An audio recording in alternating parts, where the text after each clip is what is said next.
me back. Okay. In the classical Koryu version, I don't go to Hasokomai. You push, and I do that. Seite does this. Koryu from here does that. What that means is that if you push, that implies that you're following me forward. I have to take you out. What you have to do in Midar Dome, I have to get the... get here, and I want you to just, not with this hand, with your hips. Relax here, soften that elbow. There you go. That vertical. If you do this, you'll never reach your here, because this is limiting your motion. Come in here, and I want you to just knock me like a pool cue. Okay, now again, knock me like a pool cue. I missed because you created the distance, and that gave me some trouble because I would knock people here. Look where I am, and then I have to yank myself back up out of the hole and try to get away before they cut me. Can't do it. But if you give them a nice clean hold, then it's easy. Second, you got a weapon. I always notice the mistake people make. They get here and they push the person up, but they don't push yourself off. They have to push yourself off. Exactly. And that's This is just something. Yeah. And from this position, I not only have to move you back, but then I have to. Yeah, what happens is, yeah, because you knock in and you go, bam. And you're right, it's a similar mechanism. It's a little different just because in this guy, you've got the wind up. Yeah, and you've got him. Yeah. But really, same. Sigets is Sigets. If you got me in this guy, I mean, if you got Tai Tari, and you have this position, there's Sigets. Now, take a step here. Feel how your arms are doing that? So lock that in front of your hips. Just give me a nice clean pop. Okay, and again, now I'm going to cut. Yeah, and it'll end up here and you'll finish the cut. Yeah. But that really, that image of those I forget what they call it, businessman, time waster. Boy, that explained to me that's what's happening when you do Tai-Atari. This is an old drill. I mean, I learned this probably from Chris Ferguson or something like that in Houston. And so I've been looking at how we did things in Houston and thinking, sometimes it's an over-application of a rule. Okay, this is the way you do this. But then you do everything that way and it didn't make sense. But this is a good rule, and it's something that, like I said, our guys, all of us licensed teachers, what are you doing? What's this? Pushing the hilt. That's not a sword. A sword is this. Different reaction. The first one, the very first, when you're doing the cut. Actually, the first one you're not moving at all. Make contact. The first one, Are you going up at all or straight in? Okay, I step here. So it is going to come up with a little bit of momentum. It's coming up in because the most efficient way to get from here to here is just go there, so straight. So you have a little bit of a backwards, you have a little bit of an up, and you have a little bit of a side with that. Yeah. And another thing that, with the sword, another thing that this lets you do, this motion here, you found the better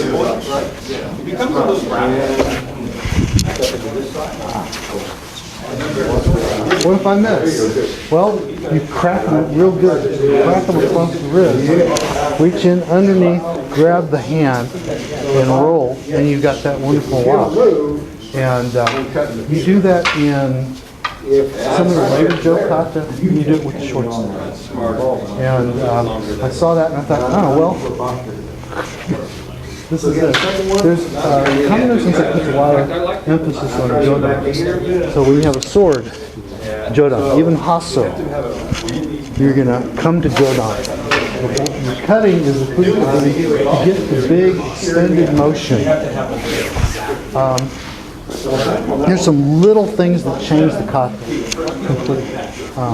You do tsukizue and you're here, and I know about 4 ways of doing this one. There's a little circle, there's big circle, Kendo guys do. Kamino Sensei comes up and drops in. And you can see there's a big eye thread. It's quick. And obviously the sword's not going to wait for you. What happens if you do the cut here? And I go, and right now you're raising the sword. You just end the top one a little sooner, right? Catch them here with their weight coming back. So, again.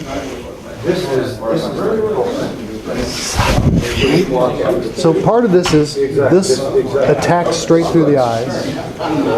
Then I want you to look when you step back off of this. You see what I did? I'm not pulling the Jo back. I'm pushing my hand forward and widening my grip. So that's attacking the eyes. The next thing I'm going to do is this and then step.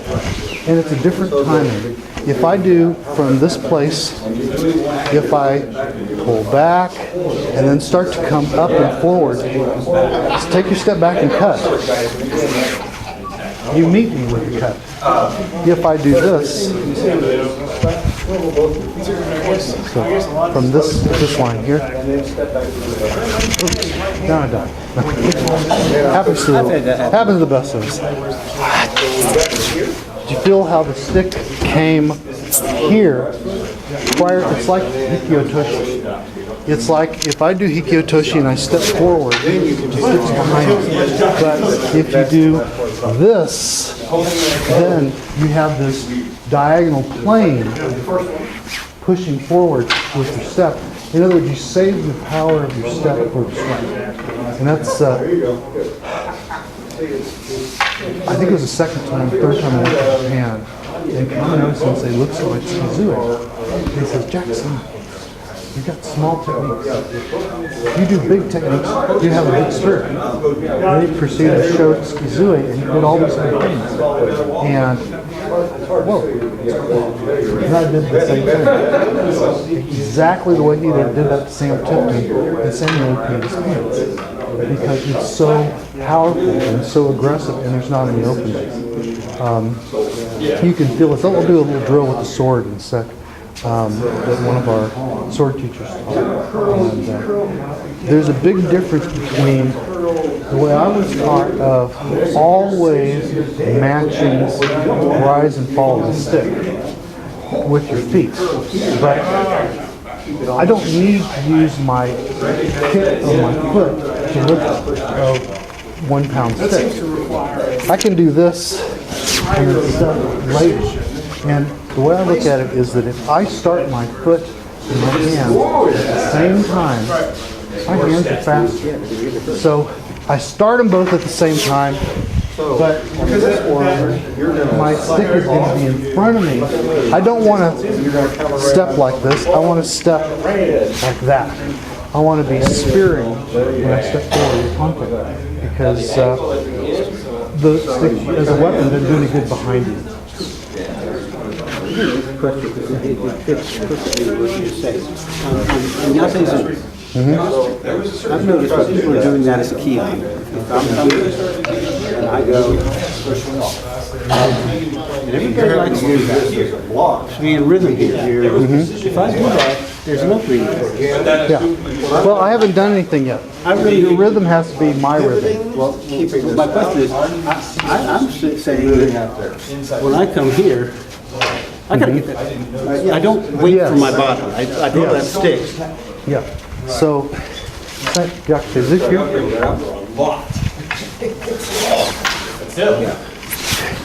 Yeah. It's exactly what I was saying. The stick is going to recover first, and then you're not lifting the stick with your body.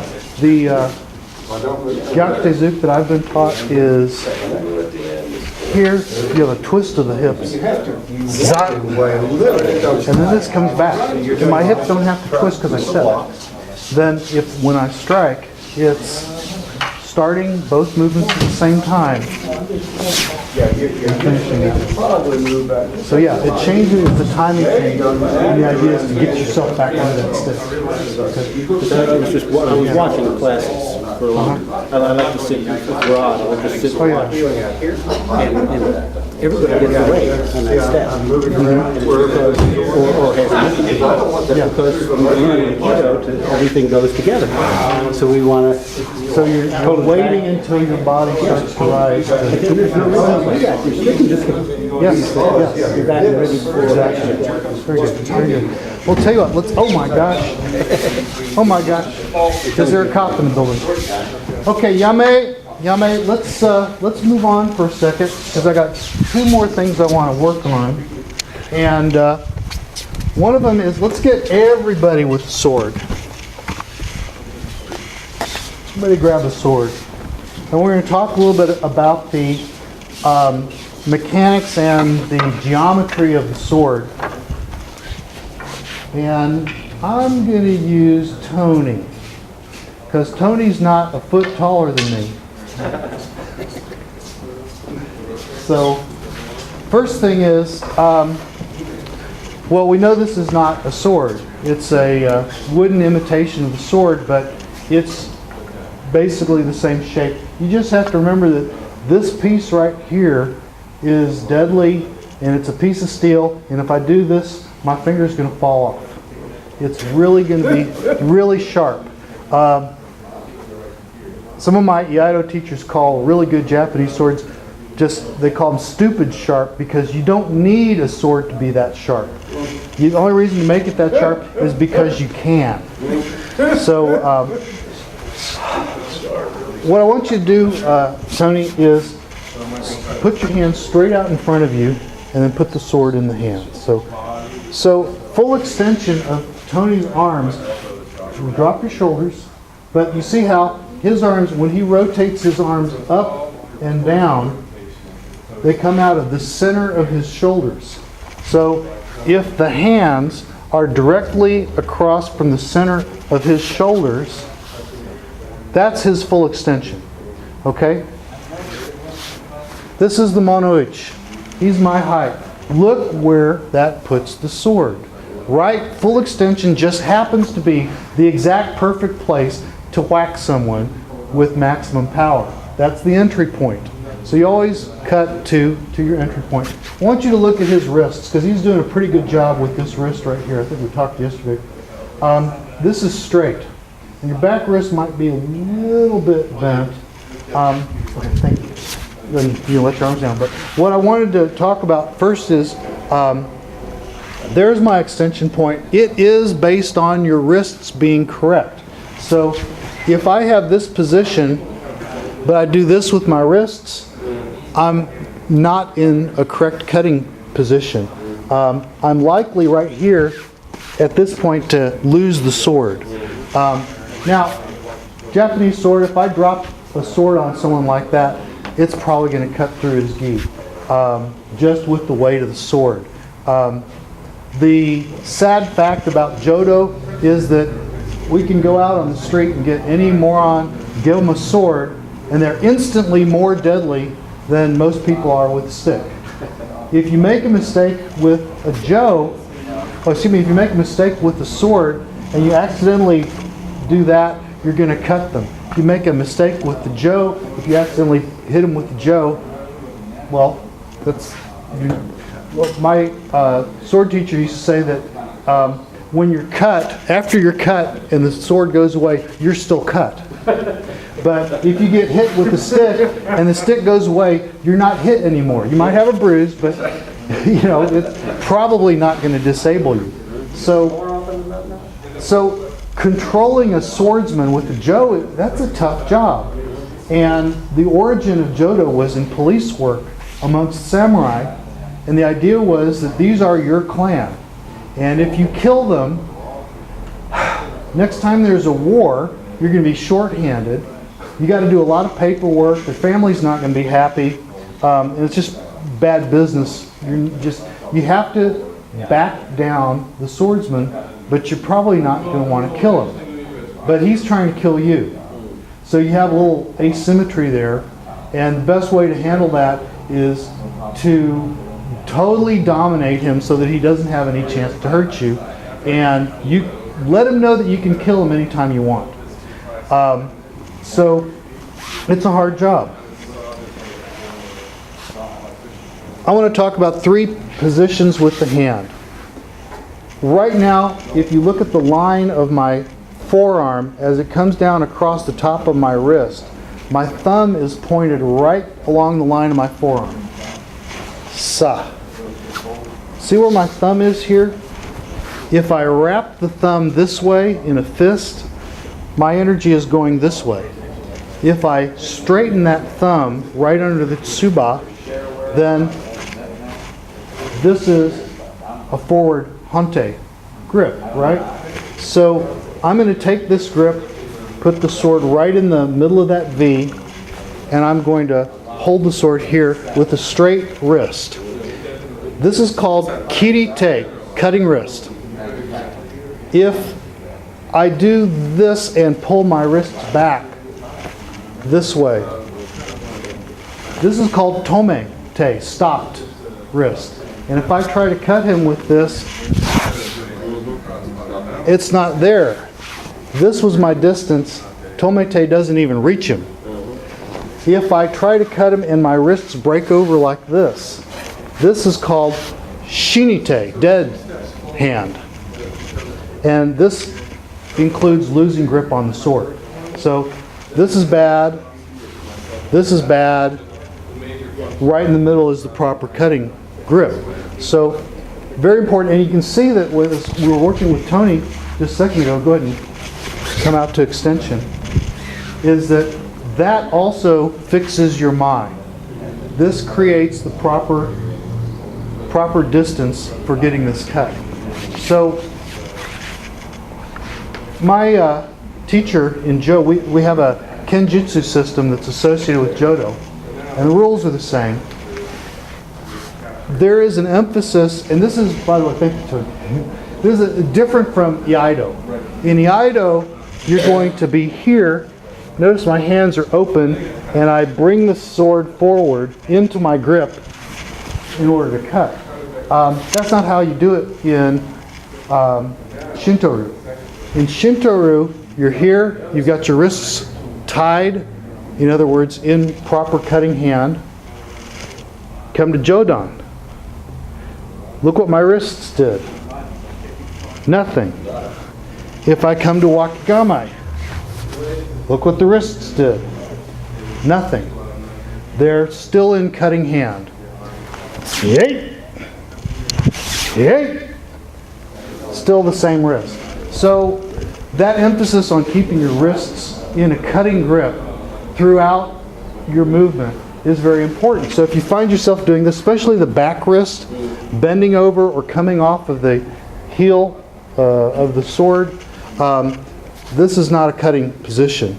And if you want to go out and get some, rolled up newspaper or wet some mats or something like that and try to cut, try it with different hand grips and see how that works. And you're going to find this grip is about the only one that's going to get that sword through cleanly.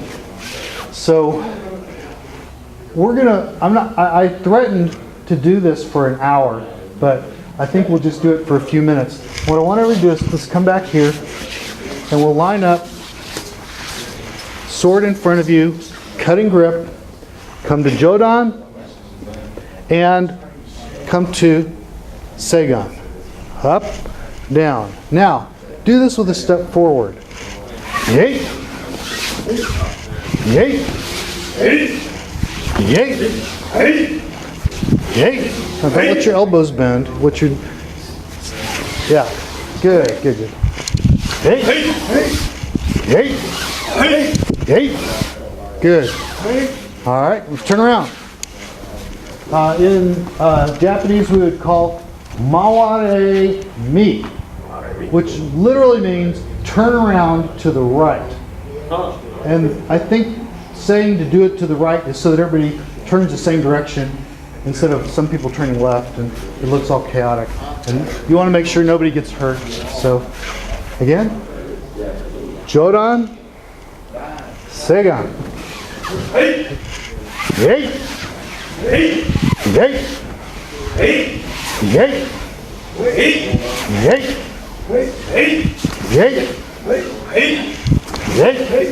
Hey! Hey! Yame! Toy! Or meat. So this is the basic cutting motion. It's pretty vanilla. It's not, there's not that kind of a whipping action on it with your hands. The whipping action that I was taught really happens with your body. And it's the idea of having this plane come forward, and it's what causes it. I'll tell you one of the best references to me, what looks like beautiful sword work, other than any time Osato Sensei picks up a sword, is if you have a copy of the demonstration of Chudan that Miyake Sensei did, and watch her sword movement, and watch the timing, it seems like there is a snap at the end, but she doesn't do that. She's not doing anything like this. She's not whipping the sword. She's doing it with her body. And I can't do that yet. I hope maybe someday I'll do it. But it's really a nice thing to see. So if you have a chance to get a hold of a copy of that tape, just watch her sword work and see when she cuts, what's her timing, what's making that impact happen. And like I said, I think it's her body that's doing it, her footwork really. So let's see. I've got this here. When you do a surrender as a swordsman, and at the end of the kata, you have this motion here. Right now, I'm not surrendered. Let's do Tsuzue just to have a movement. Hey, Delsa. So we all know that. First off, I'll talk the sword through this because there's a couple of points. Right here, my hands are already in a cutting position. I just raise the tip up to the eyes. When I come to hasokamai, I don't want to pull the sword back. I'm not retreating, I'm attacking. And you want to cut your way forward. The sword moves like the boats in that Hokusai painting. The sword has this type of rhythm to it as it comes forward. So I'm here, I'm coming forward. If I was in contact with them, I'd be doing this and cutting into them. And when it gets to the top right here, it's either got to go backwards or settle. And so I settle underneath the sword. So I cut the sword forward until I catch up to it. And then I just I move my body into hasokamai. So I'm here. Hands are behind the sword, cutting hands here. Yeet!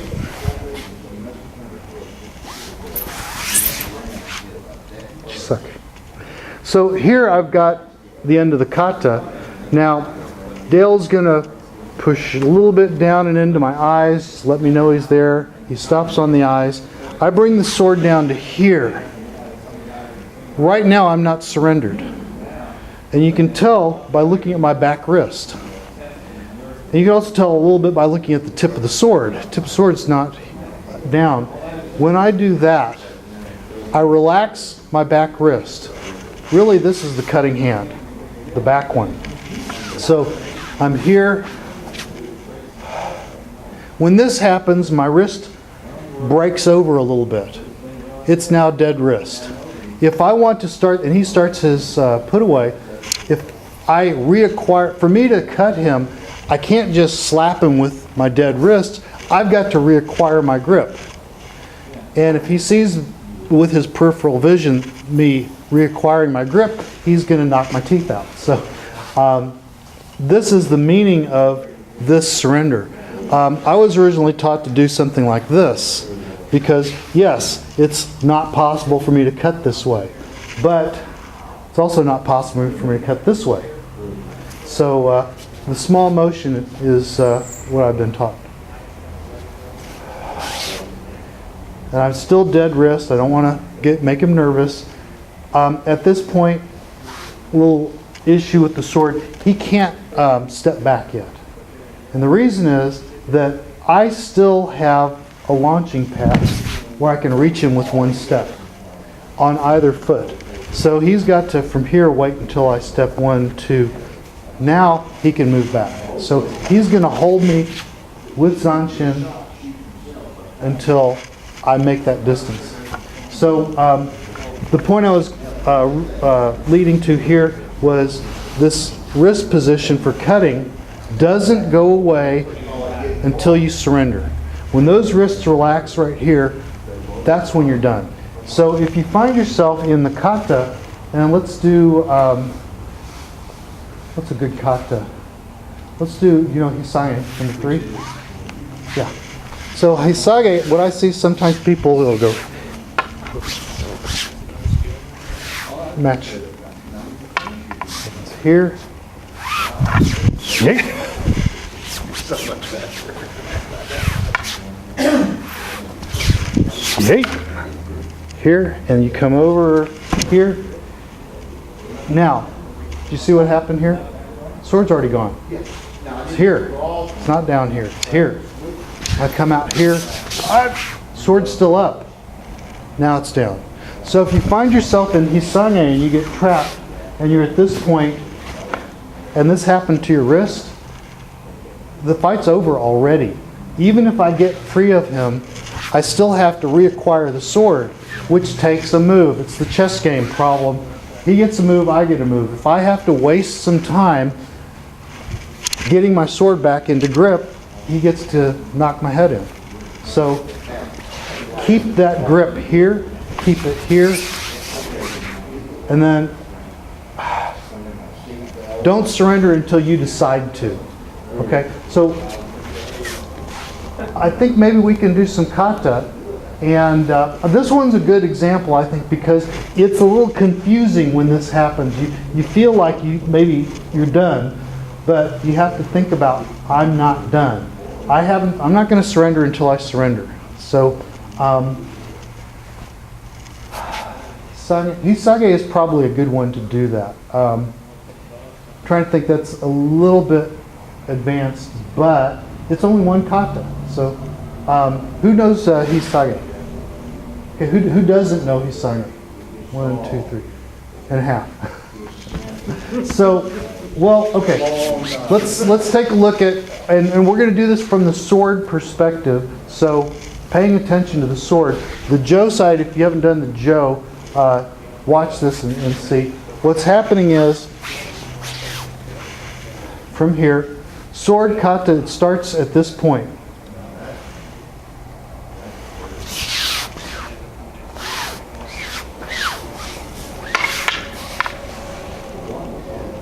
What I'm going to do with the sword now is I'm going to slide forward. Might not right. Make a nice, come on, other direction. Elbow down. Yeah, front elbow down. There you go. And right now you're aiming at Roger. Yes, I'm over here. If you think about how right now your stick is aimed about at Brian. So you want to move your body to where the stick is aimed from your hip here to my hip here. Does that make sense? Mm-hmm. That's our aim. Okay. Let's come back to Awase. So we're in this position. I've been thinking about what's the sword doing. So if I step forward here, well, go ahead and leave your position there. What's in my head at this point is, if I do that, I've got his hands, and he can't hold the stick anymore, so it gets all slippery, right? So from here, I compress and I want you to look at something. When we did this, he's got the center line, but I can wedge myself in here. You see what happened to the stick? I went straight in, and it caused his stick to vector off the center line.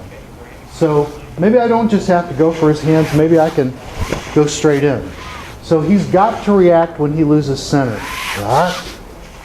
Well, now I don't have anything, so I'm just going to step in and cut. And it's the way you get the fast cut that I did earlier. Go ahead and change the kama here.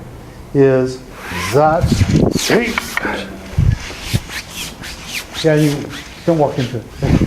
Okay, so yay. A little bit offline. Remember, you want your This line.